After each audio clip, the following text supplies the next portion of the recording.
Hello, good evening. Welcome to Brothers of MGTOW. I am your host, a brother MGTOW, and in this episode 9 now, I think. So we're pretty much, this is the 10th video, I guess. So congratulations for me for getting here. I think I did it in about 2 weeks, so yeah, I did well. I did well for myself. Yeah, okay, so in this video, I want to talk about honor and loyalty and integrity. That's really the main topic for today. I'm gonna just kick into it. So I'm just trying to get myself look good. Should have done that from the start. But yeah. Where do I start? I mean, I guess the key point I want to make in this video is that the male human tends to display much more honor, loyalty, and integrity compared to the other gender, the female humans. Okay? And I'm going to support that claim using examples. Okay? A very few examples.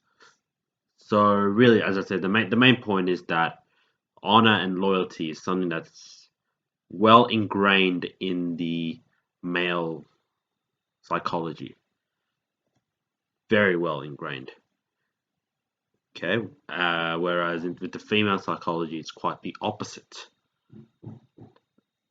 And a lot of this, as I said, is supported by examples, not really by. I guess you can sort of test it as a scientific theory in terms of experiments using experimental data. But as I said, I'm just making generalizations using examples. Okay. So as I said, my main thesis statement, or the main point of this video, is that honor and loyalty are ingrained in the male psychology. So I'm just going to go through various examples that we see these days. I'm from Australia, so obviously we have an army, we have a navy, air force, right? But the one thing that we don't have, that the Americans have, is the Marine Corps. Okay, so obviously you got army, which is sort of like the land units, yes, the land soldiers, and then you've got the navy, which is sort of the sea soldiers, and you got the air force, which is the the soldiers who sort of fight in the air. But there are those that can be sort of, I guess, in inverted commas, amphibious, but it's more like land units that sort of act as a backup to the sea units, and that's what Americans, I guess, call the Marines. I may be wrong on this. You guys can correct me if I am wrong. I do like to be corrected, to be honest, because it's always good to learn new things. Okay, so with the Marine Corps, okay, I'm just going to pull up some stuff about the Marine Corps. But really, the main, they have like this Marine sort of a code of conduct for every Marine soldier. And by the way, the Marines are predominantly male, especially back in the day when it was necessary. Okay, so I'm just trying to pull this up, and I guess the main doctrine, people hear this a lot in so say if you watch NCIS or if you watch, I can't remember what, some of the Marine movies out there. I don't have a name for them, but the sort of the main yeah, I'm just reading some stuff about the Marines. Um, a lot, yeah. The purpose of Marines mainly is to reinforce camaraderie. Okay, it's a tradition of the Marine Corps I guess the tradition is to reinforce the notion of camaraderie, the idea of friendship, the idea of the idea of sort of I got your back. And really the main philosophy of the Marine Corps is the no man left behind. Okay, I think that's a very famous it's a very famous what do you call it? Very famous line that is synonymous to the Marine Corps. Okay. And I'm just reading the Marine motto is Semper Fidelis, meaning always faithful. And that is I guess the idea is that the idea of camaraderie, friendship, the idea of loyalty is ingrained in a Marine soldier. Okay, in that if someone goes down, you do whatever you can to get him out, to get him back, to get him out. Okay, if he goes down, if he gets shot, don't leave him behind. Bring him. You know, he's one of us. So the idea of loyalty is there in one another. You know, the idea that I've got your back, you've got mine. We all have each other's backs is ingrained in the Marine mindset. Okay, and it sort of goes hand in hand with honor as well. Again, these soldiers fight for their country, so there is some their heart is for the country, if that makes sense. Okay, I'm just trying to see that. Just trying to see if there's any, I guess. Sorry, I'm just trying to look. Yeah, as I said, I'm just trying to see where the code of conduct is.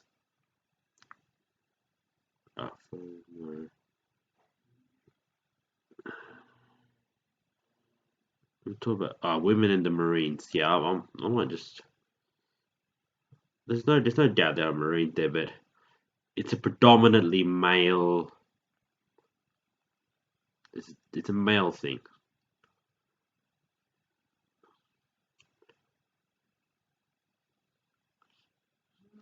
Yeah. Okay. All right.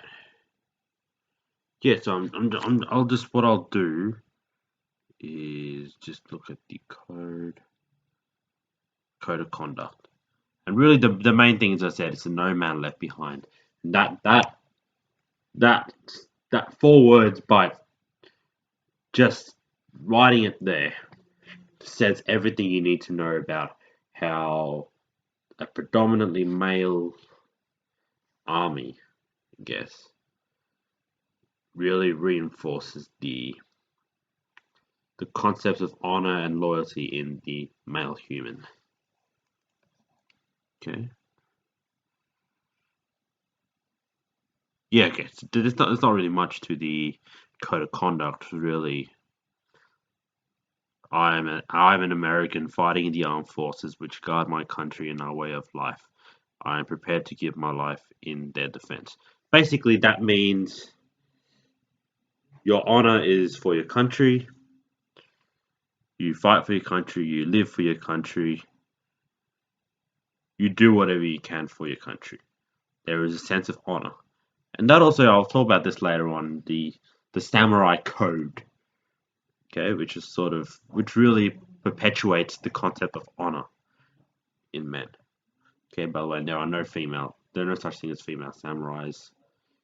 It was actually quite forbidden back in the feudal era.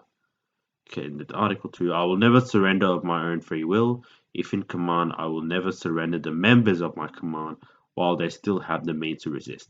Yes, loyalty. Don't, no snitch, basically no snitching. No, don't back down from a fight. Again, that's honor. Okay, you defend your own free will. Speaking of that, what I'll do is I'm gonna look up the textbook definitions. I guess not the clip, but the dictionary definition of honor and loyalty. Okay, once this loads up. But yeah, the main point I wanted to make with that example, sort of with the Marine Corps, is that their principle of no man left behind. And it also says, if I'm captured, I will continue to resist by all means available. Article 3.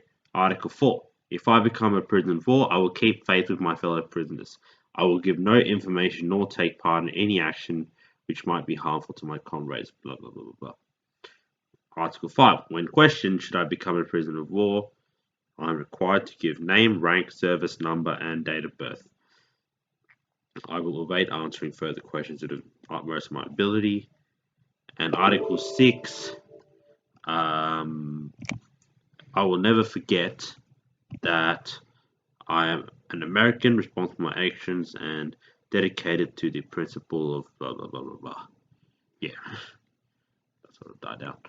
Yeah, so basically, as I said, it sort of all goes back to the principle of no man left behind. Don't snitch. Don't. I guess. Hold on. I'm just trying to put it where it says. Yeah, so don't snitch. Don't rat. Same meaning, same thing. Don't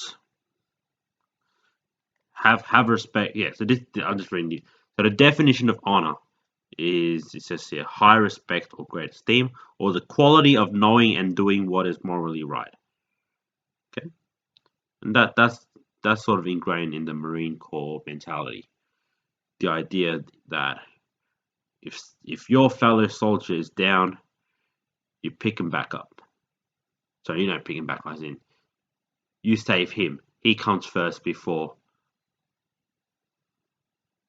your own, I guess, before the enemy, I guess.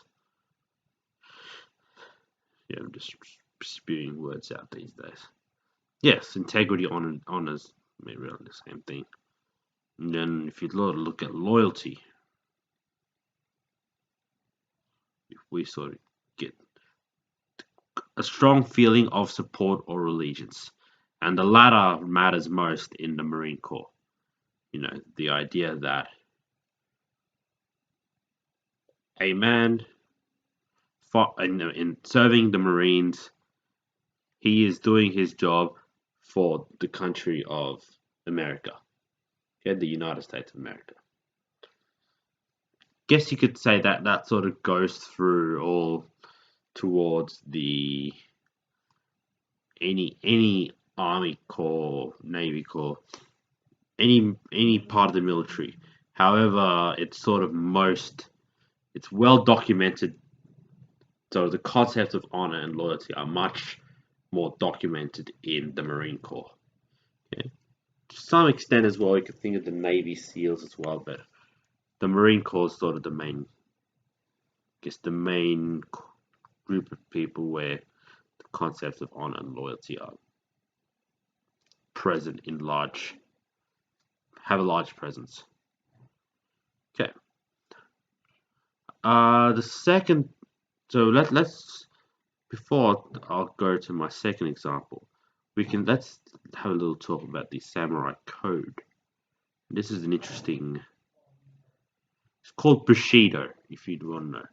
Bushido is the code of the samurai. I haven't actually done my research on this topic, but I guess it's a code of honor in some sense.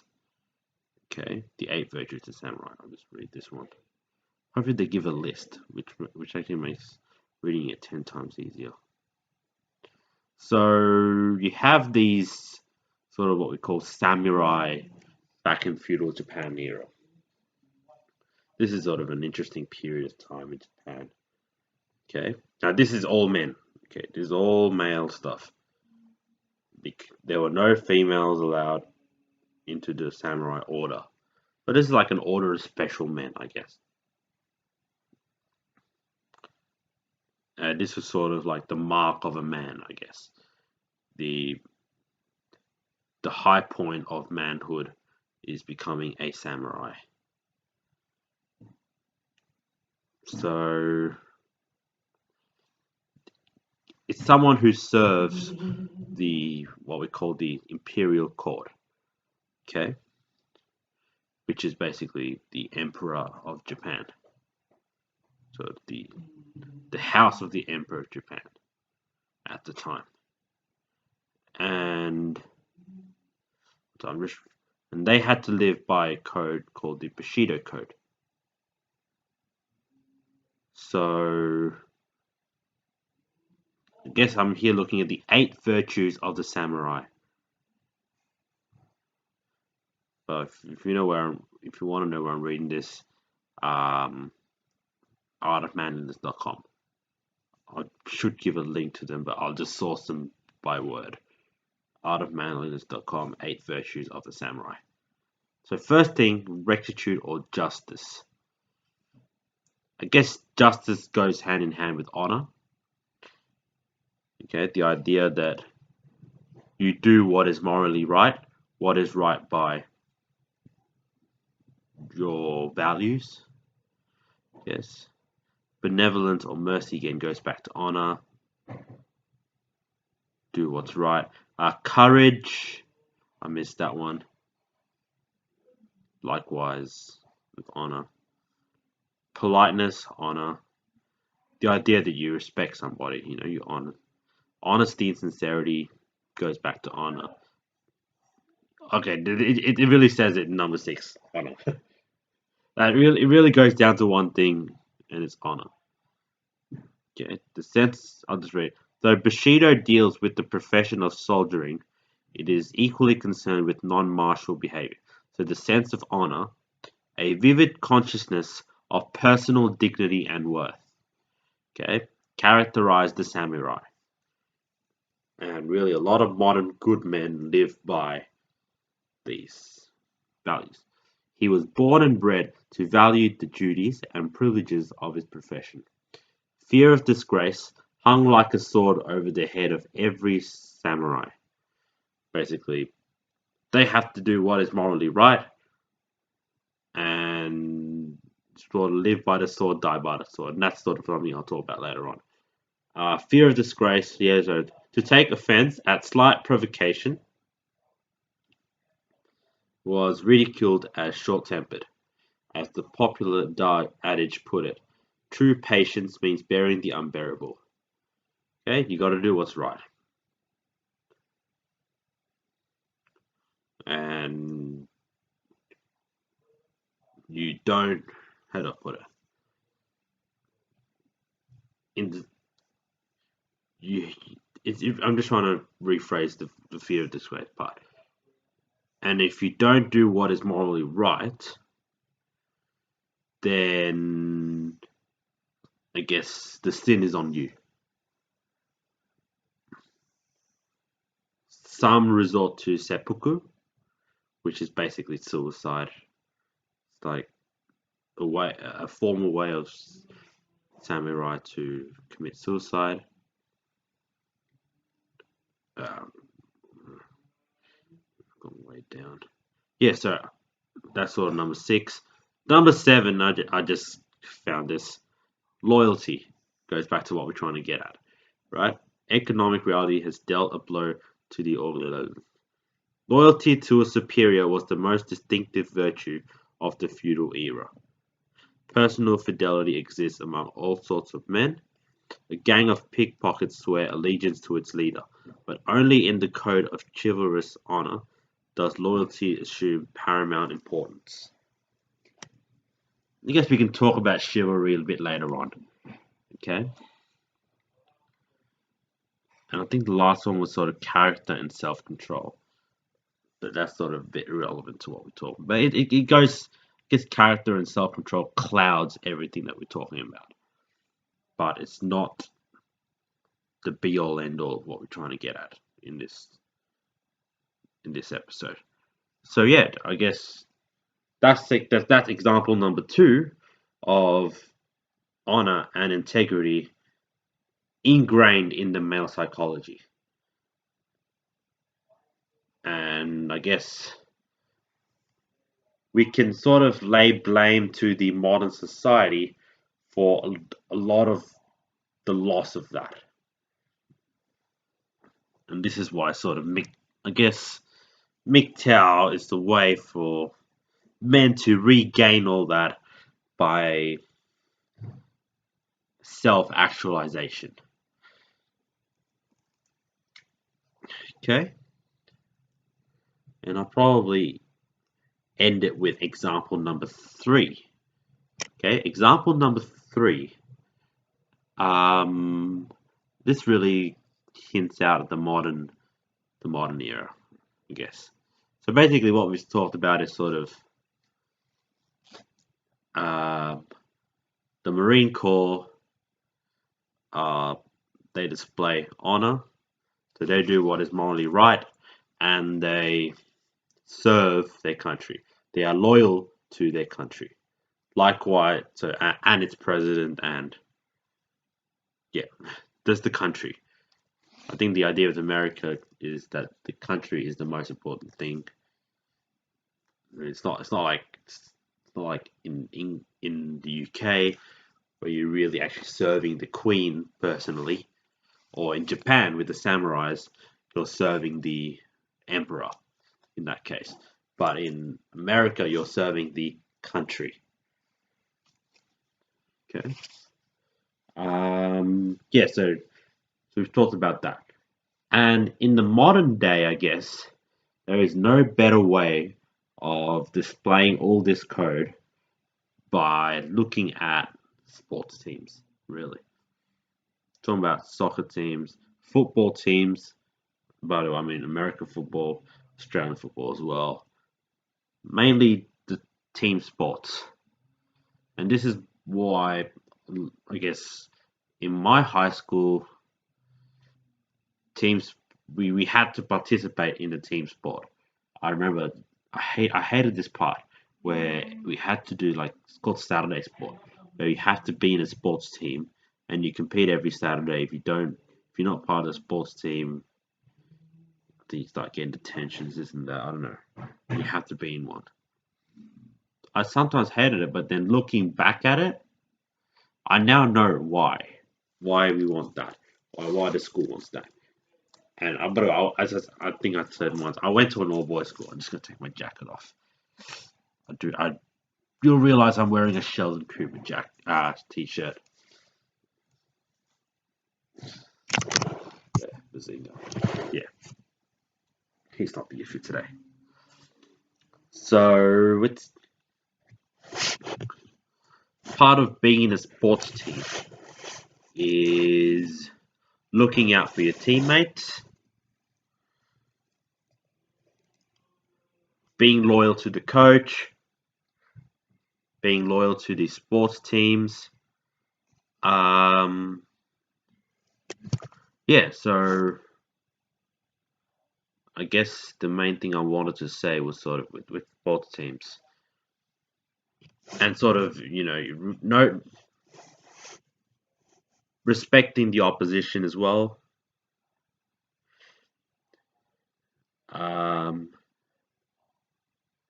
I'm just trying to think. Yeah, so really the honor part comes with sort of respecting the opposition, respecting the referees, umpires of the game, looking out for your teammates is also part of loyalty as well, but can be part of honor. And getting authority, okay,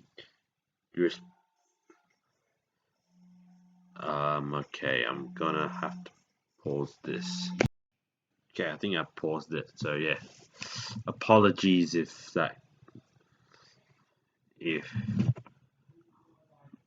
there's a bit of a break in something. I'll realize it when I edit it. So yeah, yes, the notion of a sports team itself, the notion of being in one. Okay, now I gotta pause. Yeah, sorry guys, just in the middle of just had to take a call. All right. So where was I? So I was talking about sports teams and how in there you actually learn the concepts of honor and loyalty. Also, part of being in high school as well, I had a cadet. I went to a private all boys school, so we also had a cadet program where we actually sort of learned the trade of honor and loyalty by sort of army-like experience in high school. But I didn't join that, but I did join a fair.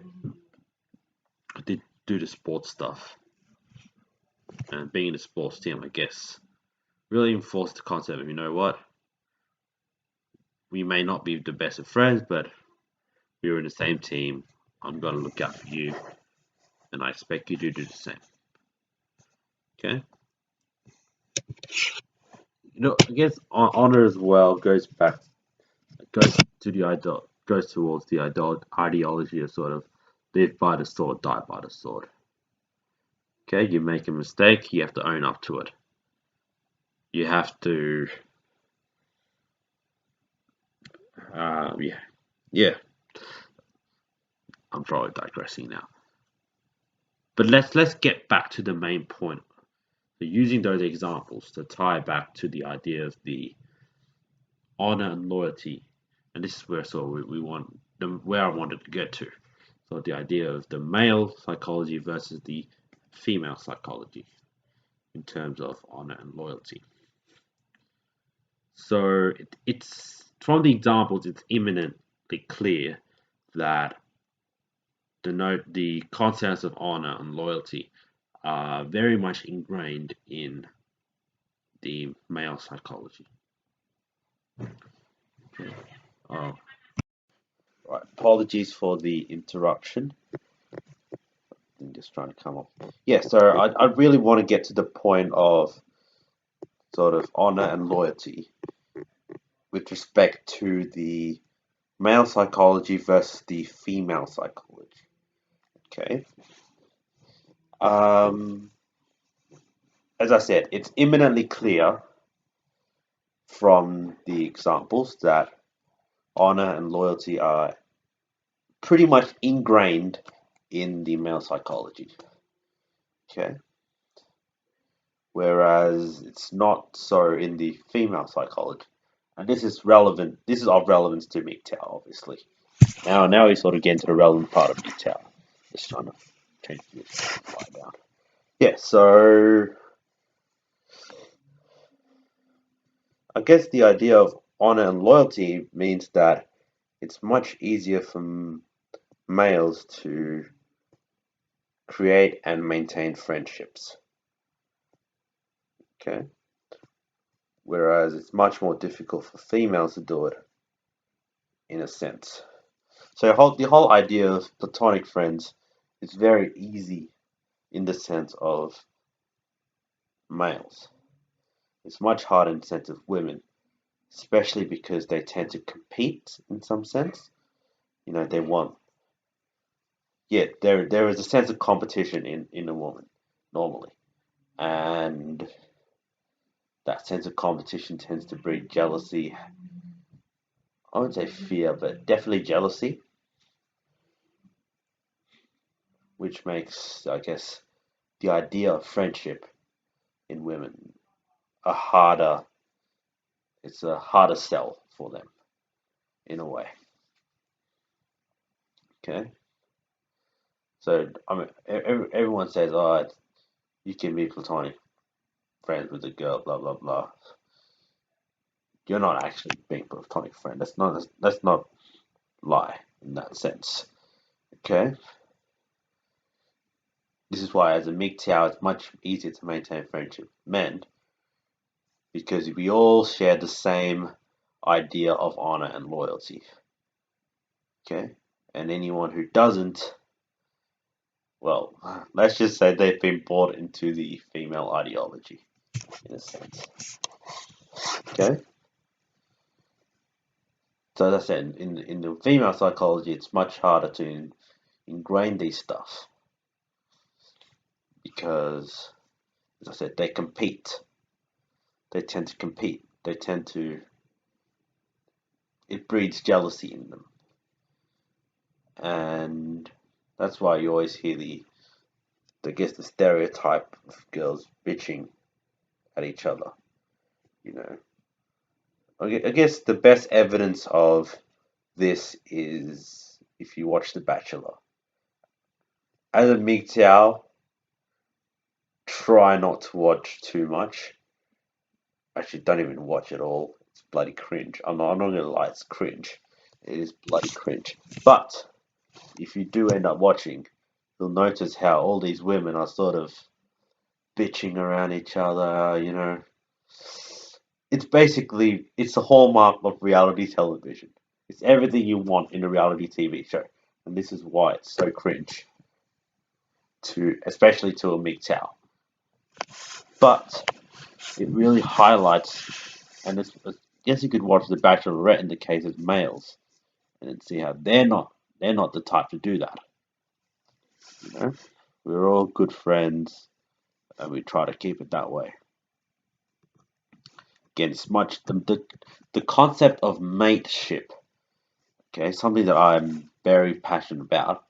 The concept of mateship is much more evident in a man. The idea that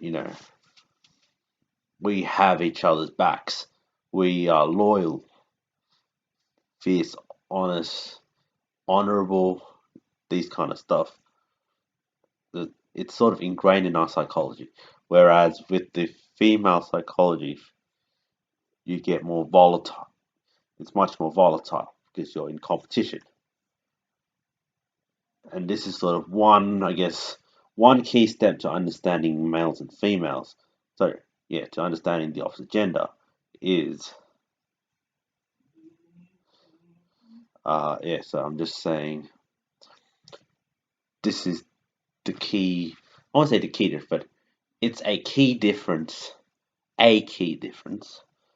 between the male and the female species, I guess. So I just wanted to mention that. That's sort of, I'll conclude with that and just summarize that honor and loyalty is something that is very well ingrained in the male human, whereas with the female human they tend to be more competitive. They tend to breed more jealousy. They tend to spur a little bit more hatred, if that makes sense. And yeah, that's the end of that.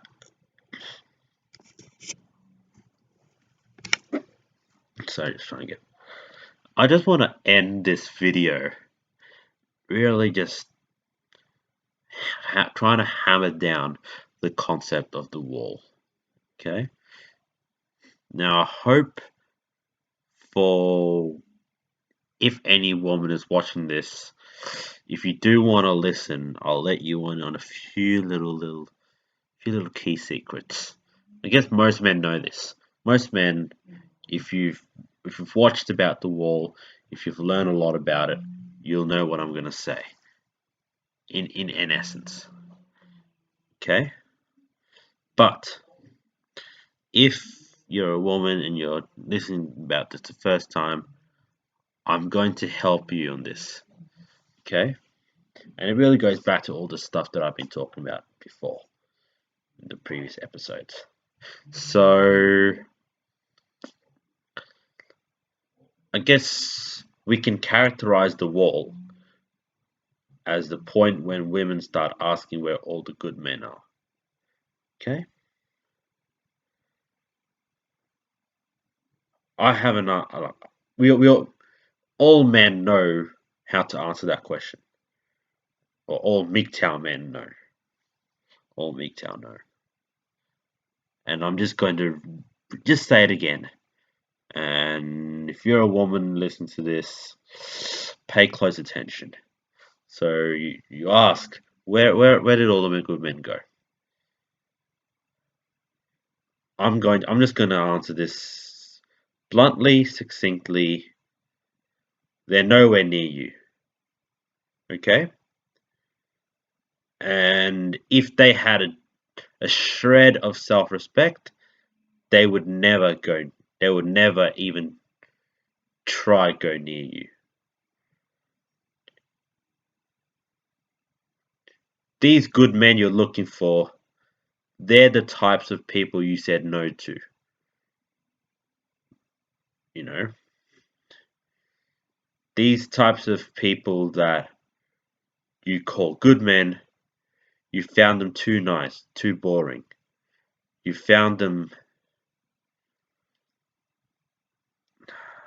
yeah, you found them reliable, stable, but they didn't give you that spark or excitement. It was your choice to seek excitement. Okay, and that's why if you're asking that question, where did all the good men go? Then welcome to the wall. Congratulations on hitting it. And you only have yourself to blame for it because it was your choice to seek, I guess, a risky venture and you basically lucked out. Well, again, apologies for the pauses. So, yeah, I really wanted to say to those women who keep asking that question, if they look, first of all, they're not near you. If they had a shred of self-respect, if they're a good man as they say they are, they wouldn't even think about going near you because, and I'm going to put it mildly here and quite politely, you're the one that made the choice to reject these people in the past. And now suddenly you want them, but why should these people want you if you didn't want them before? What makes these good men though? What made you want them now? If all you wanted was anyone but them in the past. Do you see where I'm coming at here, women? You made the choice to seek out the people that you made the choice to reject the good men. Now you're living with the consequence of that. And to be honest, the moment you start blaming other people for it, well, that's that's your problem now. You only have yourself to blame, as I said. So yeah, I just wanted to make sure that if you're a woman, you get that message. And you may ask, what do I do now? What do I do now? Do you want a good man? Okay, I bet you say hell yeah. Then tell me what a good man is. Okay, we want someone that's this, that. You know, you list all the positive qualities that a man should have. They're honest, loyal, caring, loving, trustworthy, this, that. You know, all those standard words. I'm not even gonna say them. And then, if I was to look at that and I go, do you really mean it? You know. So I'm just trying to think about this. But you sort of see where I'm getting at here, ladies. It's the key. The key thing you have to understand is this was the bed that you chose to sleep in, and